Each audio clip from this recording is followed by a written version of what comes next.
Hey, Coach Mike Woodson for Indiana basketball may have just saved his job with the win over Wisconsin. You are Locked On Hoosiers, your daily podcast on the Indiana Hoosiers. Part of the Locked On Podcast Network, your team every day.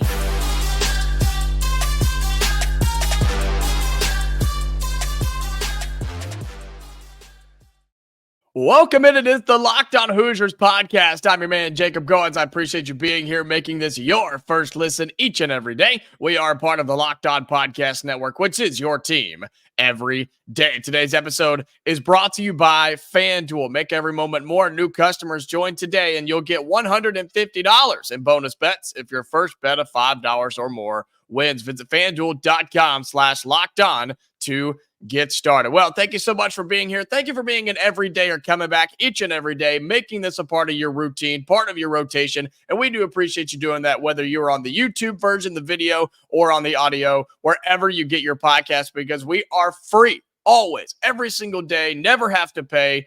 And you can find us wherever you get your podcast. You can like the video and subscribe to the channel on YouTube. We continue to push towards 2,000 subscribers. So thank you so much for that.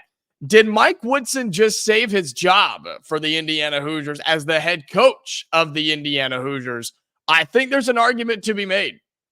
And I think he did. I think the win over Wisconsin, 74-70 the other night, earlier in this week, I think that's something he can run with. I think that's something he can sell to Indiana. I think it's something he can sell to Indiana fans like you and me. And I also think it's something he can sell to recruits when he's out on the road. And he's been in the building and in the house of a lot of these big-time players. But the biggest problem this season was you haven't beaten anybody. There's no big wins. There wasn't a whole lot of change. There's just not a whole lot of positive outlook on the program moving forward. And I think when Woodson meets with Indiana at the end of the season, he still is going to have to give some sort of a plan. Here's where we're headed. This is what I want to do. This is how I'm going to do it type of thing. And that's not an unusual meeting to have. I think that's something that most administrations, if you will, have that meeting with head coaches, especially struggling head coaches at big time programs like Indiana basketball. And he'll be able to use this and say, look, I know the season didn't go the way that we wanted it to, but look what we did to Wisconsin at home. Look at how we overcame adversity and beat a really good NCAA tournament team. Look at how we were able to get people back in the building and give them a win over a really, really good team against Wisconsin. That's something that you can move forward with. Now, the big thing is, can they back it up? Can they finish out the year playing that way and maybe make a little run in the Big Ten tournament? That would really be something you could put on the resume and really put in the back pocket of Mike Woodson. Now, I know there's a big portion of you who maybe are upset with the fact that he has this as a weapon now, and I don't mean that in a bad way, but he's got this as a defense of why he should keep his job. And I think a lot of people are still kind of out on Mike Woodson. And I'm curious where you stand. How do you feel about Mike Woodson after the Indiana win over Wisconsin 74-70? You can tweet at us. You can drop it down in the YouTube comments if you're with us on the video.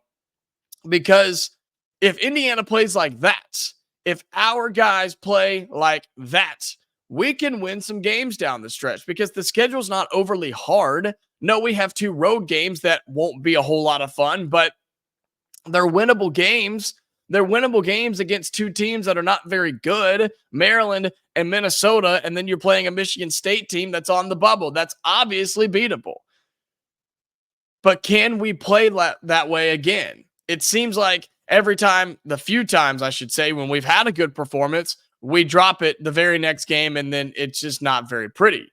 But if Woodson wants to keep his job, if Woodson wants to continue to be the head coach here in Bloomington, he has to have them playing this way. And this is the way they should have been playing all year long.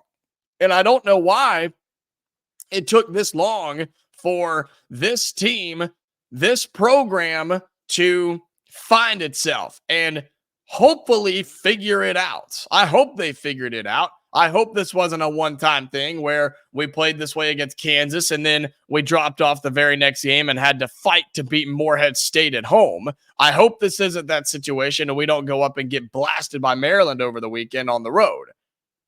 But if Indiana keeps winning, if this team continues its success, shows a little progress, shows a little promise, I think that's something Woodson can use, and I think it's something that he can use to keep his job.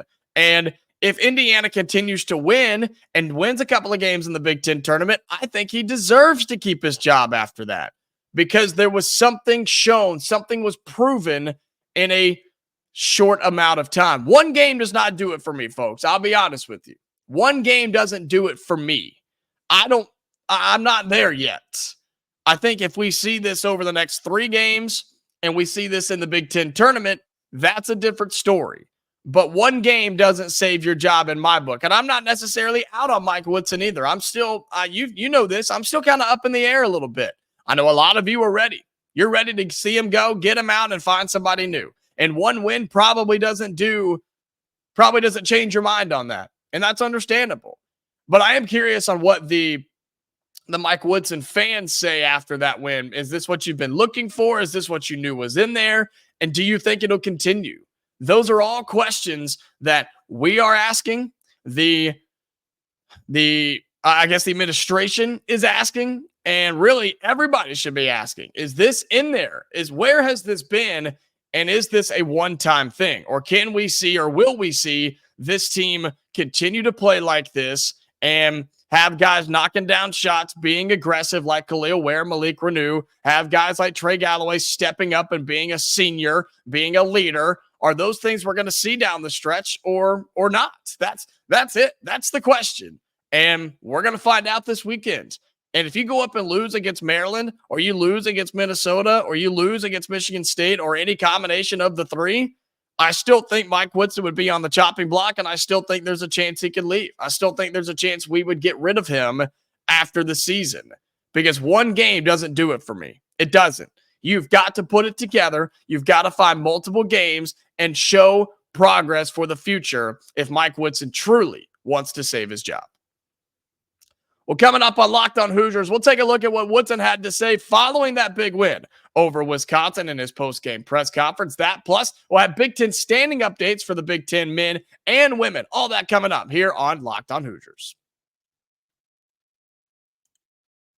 Today's episode of Locked On Hoosiers is brought to you by eBay Motors. Passion, drive, and patience. What brings home the winning trophy is also what keeps your ride or die alive.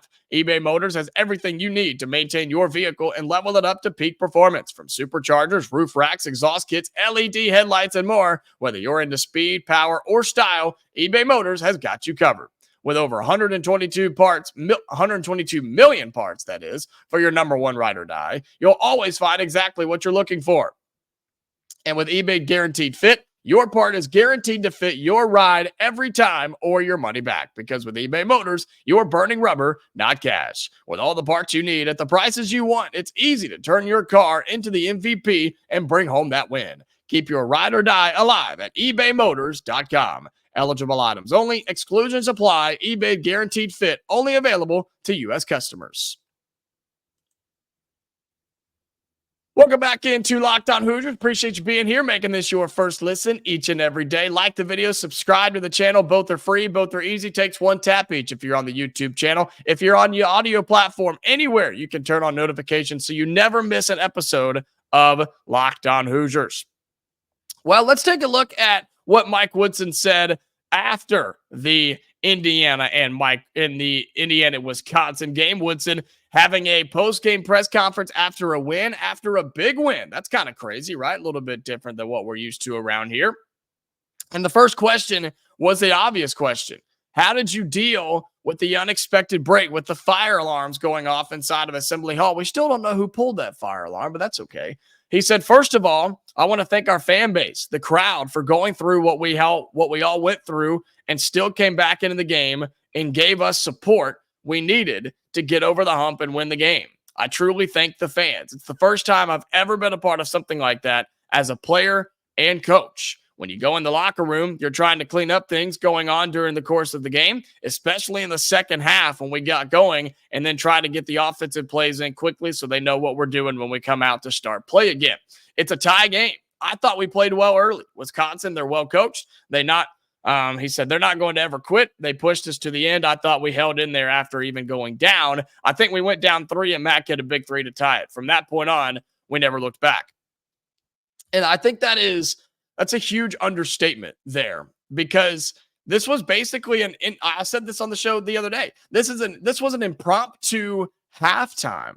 An impromptu halftime that you just weren't ready for. And so you got to go in the locker room. You got to stay warm, stay focused, stay energized, talk about the game, use it as a halftime, right? You go to the restroom, talk about the game, drink some water, Gatorade, do whatever you got to do to stay focused and locked into the game. And we were concerned. I know you were. We were worried because more times than not, coming out of a second half, coming out of a halftime, we haven't performed the way we needed to. Now, we have as of late, and I think that's a credit to Mike Woodson. I really do. And I think that they performed at a high level coming out of this impromptu halftime. And he started off by thanking the fans, and I think that's the right way to go, because as far as I was concerned, seemed like everybody rolled back in that building. Seemed like almost everybody came back to Assembly Hall. Now, thankfully, they didn't get very far. The delay was only 20 minutes or so, but still, they didn't have to come back in. They could have said, to heck with that. We'll just go home or go watch it at the bar or listen to it in the car, whatever. They could have done a whole bunch of things, but yet they came back in and supported this Indiana team against a good Wisconsin team in a tie ball game. Mike Woodson was very right in thanking the fans first and foremost. He was asked about Kel'el Ware and his performance. He said it was unbelievable. He had a man's game. He really did. You get 27, 11 fly blocks, one turnover. Maybe we didn't go to him enough, but he was fantastic tonight. We needed every bit of it in order to win this game. Yeah, I'd say so. And it's crazy what happens when you do the pick and roll with Trey Galloway and Kel'el Ware. It's almost like it works. Isn't that crazy? Isn't that a wild idea? Who would have thought of that, right? It was working. And until teams can stop it, keep going to it. Keep going to Kel'el Ware somehow, some way, whether it be an alley-oop, whether on the pick and roll, whether it be everybody space out and go iso ball on an inside paint feed on the low block and let him do his thing, because he's already shown Kel'el Ware, he's already shown he's got the skills and the touch around the rim. He can go up and be physical when he needs to, but he's more of a finesse guy right now, I'd say. And he has proven he's got that in his game. He's got that club in the bag. And when somebody's on and they're throwing darts, you've got to get them the basketball. And Indiana did that. You probably could have done it more. And I think you need to do that moving forward. I really do. He was asked about, this is Mike Woodson, asked about the key to closing out the game. He said, this team, we've been down a bit. He said, losing 4 games like we've lost, you're searching as a coach. Players are searching, trying to figure each other out. He said, and Max stepped up after going down 3, hitting the big 3. Malik hit the big 2, leaning inside. That put us back up 2, which was a huge bucket. Then we came down and got a big stop defensively. I mean, it's not like I haven't seen that out of our team. We just haven't done it consistently. Tonight was Indiana basketball at its best, I think. And to be honest, I think that's a good way to put it. He feels like he has seen it all year. And he has talked about that in his press conferences all year long, how he has seen this fight and this energy and this want to from his team. It just hasn't always been played out in the game. You have seen it in these last few games. I don't know why it's taken this long for it to get going, but hey, beggars can't be choosers here. And yeah, he's talking about how it just hasn't happened consistently. And I'm with him. He says, we just haven't done it consistently. And that's the biggest thing. That goes back to this team having the skill, having the talent, having the knowledge and the basketball IQ. They've got it. They just haven't displayed it. They haven't put it all together when they're out there on the floor. So how do you fix that? How do you solve that? Well, You just have games like this where once you put it together, you remember the feeling, you remember what you did, you remember what you have to do when you're in that situation again. And I think that's where Indiana's got to go here. I think that's what Mike Woodson is there to do, is to coach them in these situations and allow them to be and put them in the best position to win. I think if he does that, Indiana's got a good chance in the next few games. He was asked about Trey Galloway and his 12 assists and the ball movement, because I think this was the key to make the offense go the other night against Wisconsin. He says, we got a lot of trust in Galloway, no doubt about it. He said he's played probably some of the most minutes of anybody on our team this year. So we trust when the ball is in his hands and he can make basketball plays. I thought tonight he delivered for us, made a lot of great plays, but he defended. I mean, his matchup was a tough matchup, which it was. He had a solid game. That's what I expect from him. I told him I was very pleased with his play tonight. And it's weird because I think a guy like Trey Galloway, as much offensively minded as he is, as much as we celebrate his offense, I think he is a guy that feeds off of his defensive play, feeds off of a stop, feeds off a steal, feeds off a rebound, where then he can get out and run. He runs like a deer when he gets going. He just doesn't do it all the time. And when he gets that lockdown stop and gets that poke steal or grabs that high flying rebound, what does he do? He's got it in his hands, head up, and he's looking to push the ball. And I think that's where he gets his juju. I think that's where he gets his mojo from, where he's like, okay, got the stop. Let's go. Got to score, got to score, got to score. And it's not always like that, but you could see that against Wisconsin. You could see that in Assembly Hall on Tuesday night, where he was in that type of mode. But it wasn't, I've got to shoot, I've got to score. It was, I'm going to facilitate and find my open teammates. And that's exactly what he did. And I think the duo of Trey Galloway being aggressive, being a leader, being a facilitator with the playmakers of Kel'el, Ware, Malik Renew, and Mackenzie Mgbako, that's a dangerous group. That's a dangerous bunch. You're still lacking the guard play outside of Galloway. That's fine. You can get by with those other four. Those guys can get you the buckets that you need and get you the stops on the other end. And I think that's what Indiana's dealing with, and I think that's what we have to push into coming down the home stretch. Well, that's what Mike Woodson was saying after the Indiana win over Wisconsin. Always love breaking down his comments and giving you my comments on those as well. We'll look at Big Ten standings for the men and the women as the Big Ten tournament right around the corner for both. That's all coming up on Locked On Hoosiers.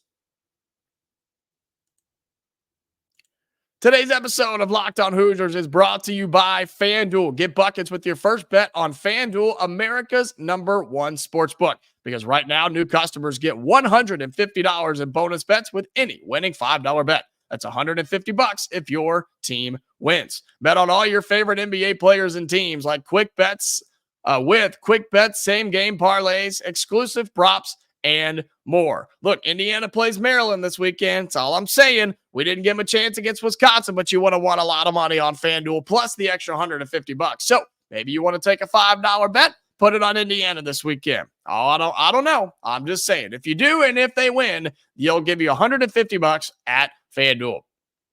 Just visit FanDuel.com/lockedon and shoot your shot. FanDuel, official sportsbook partner of the NBA.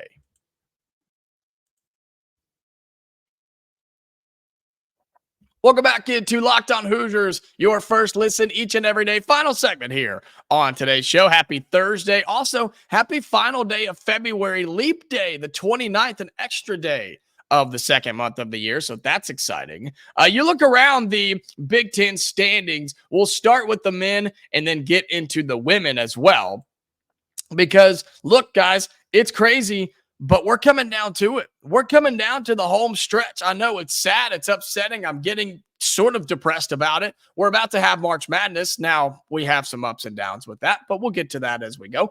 Indiana, even with the win over Wisconsin, man, they've just dropped like a rock, the Indiana men, that is. They've just dropped like a rock in the Big Ten standings. I mean, we were having a conversation, a legitimate conversation, about how if we win a certain amount of games, we had a chance to be a top 4 seed in the Big Ten tournament. That was a legit, real conversation that I think was in play at the time. And yet, what's crazy is they're not going to get there but they're not just super crazy far behind. I mean, the Big Ten is extremely crowded right now. Let me read through it real quick. Purdue is at the top. You have Illinois in second, 2 games back. Northwestern in third, 3 games back. Nebraska and Wisconsin in fourth, 4 games back. Michigan State, 5 games back.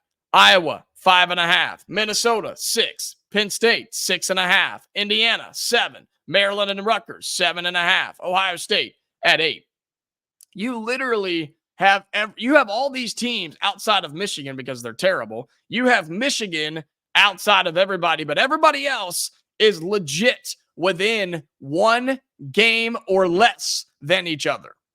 Think about that. Other than Purdue and Illinois, the middle from second all the way down to second to last is within a game of each other or less. And that means a half a game or tied. That is wild to me. But with the Big Ten, it's almost expected because this team and this conference just beats itself up. This conference has been full of upsets this year, and I'd say surprises this year, good and bad.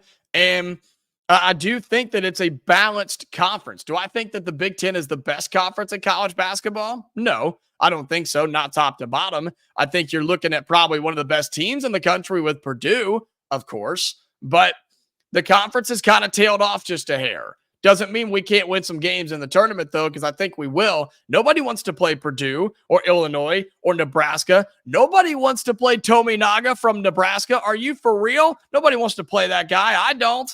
Shoot, we don't want to see him again. He tore us up, and nobody wants to see him in the NCAA tournament. Guys like Tominaga are the ones that win games by themselves come March Madness. But Indiana sitting at 7-10 in the conference, 7 games back of first place, 15-13 overall. But you look at the games they have remaining, they play Maryland, the team right behind them. Then they play Minnesota, the team in front of them. And then Michigan State, another team in front of them. So we are trying to stay out of the basement of the Big Ten standings, trying to stay out of that bottom 4. You either want to be in the top 4 or outside the bottom 4. We're not going to be in the top 4, so let's stay outside of the bottom 4. Look, I think it's doable. I think we should. We should beat Maryland. We should beat Minnesota. We should beat Michigan State at home in Assembly Hall, the final game of the season. If we can't do that, we're in trouble. We're in trouble come the Big Ten tournament. We just don't want to be in that bottom 4, man. We don't want to play all those games in the Big Ten tournament if we want to have a chance to make a run. So as long as we're in the middle somewhere, we can move up and I'd love to be smack in the middle of all of it. And that would put us in the best spot, I think, for Indiana. So we'll see how that plays out. And then quickly, before we get out of here, on the women's side of things, when you look at the standings also, did we see the Iowa-Minnesota score? Ooh, Caitlin Clark, she bounced back in a big way. Iowa dropping triple digits on folks. That's scary. That's scary Terry right there. But Indiana, 3rd in the Big Ten standings right now on the side of the women's game. And that is they're 2nd with Iowa with 2 games back, both behind the Ohio State Buckeyes. And here's what's even crazier. We have one more game. We have this weekend, and that's it. The regular season's over for women's basketball. Indiana, that is. We have Maryland, but we know the big game. It's Ohio State and Iowa. Unfortunately, there's nothing we can do. There's nothing we can do at this point besides win our game and just sit back and watch and see what happens. Because even if Iowa wins over Ohio State, they'll still be a game back. And even if we win, we'd be a game back. Ohio State has the Big Ten title as far as I'm concerned, but we're going to be a top 3 seed in the Big Ten tournament. That's fine. That's plenty of time. That's plenty of path to get us to a Big Ten championship game. Then that's going to give us a great seed in the NCAA tournament as well. Let's see if we have an updated bracketology while we're sitting here really quickly. This was updated as of today. How about that? Indiana in the women's side, before we get you out of here, in the latest bracketology, this is on the fly, so apologies for that. Getting there, Indiana is 4th. Okay, so we're still a 4 seed right now, going up against Fairfield, the 13 seed. That would be played in Bloomington. That is the Stanford Regional, which, fine by me. I don't want to play USC. I don't want to play Ohio State. And I don't want to play South Carolina, if I'm just being really honest with you, because those teams are good. I want to play them later on in the tournament. I don't want to mess with that right now if we're Indiana. We don't want to play those teams until we have to. Some interesting teams in our bracket quickly. You've got Stanford at 1, Texas at 2. The 3 seed is UConn, which, that's a good UConn team, not what they were in the past. So I think we'd be okay. I think we'll be okay. And I still am predicting the Lady Hoosiers to be higher than a 4 seed. I think we end up getting that 3 line, maybe even a 2 with a big run through the Big Ten tournament. Well, that's going to do it for today's episode of Locked On Hoosiers. I appreciate you being here. I appreciate you making this your first listen each and every day. If you're still here with us, like the video, subscribe to our channel on YouTube. We are growing rapidly, going towards 1,900 subscribers. We are at 1,844. So would love for you to be a part of this Hoosier family here at Locked On Hoosiers. We'll have an episode going up for you tomorrow previewing games for Indiana men and women, talk about the storylines going into it, what has to happen this weekend for the Indiana men and the women. That's coming up tomorrow. So until then, Hoosier fans, stay safe, and I'll talk to you later.